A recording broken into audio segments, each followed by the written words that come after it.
খায়বার যুদ্ধ থেকে ফেরার সময় নবী সাল্লাল্লাহু আলাইহি ওয়াসাল্লামের সাথে আরেকটা যুদ্ধ হয়ে গেছে। উৎপেতে ছিল, দূর থেকে তীর নিক্ষেপ করেছে নবী সাল্লাল্লাহু আলাইহি ওয়াসাল্লাম এবং সাহাবীরা এটাকে প্রোটেক্ট করেছেন।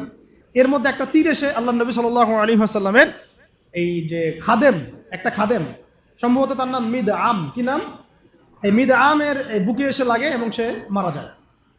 সাহাবীরা বলতে থাকেন যে সে কত সৌভাগ্যবান, নবীর খাদেম ছিল, শহীদ হয়ে গেল।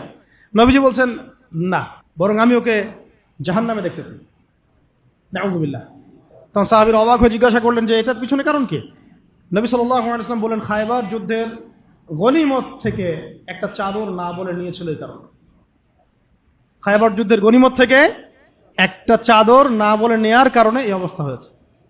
তখন অন্য অনেকেই কিছু কিছু করে জিনিস সামনে আনা শুরু করলেন, এমনকি মেসওয়াক, কাপড়, ছোট ছোট একটা গাছের ডাল, যারা একটা মেসওয়াকও নিয়েছে হয়তো না বলে, তারাও জমা দেওয়া শুরু করলো। নবীজি বললেন এটা ছিল জাহান্নামের অংশ।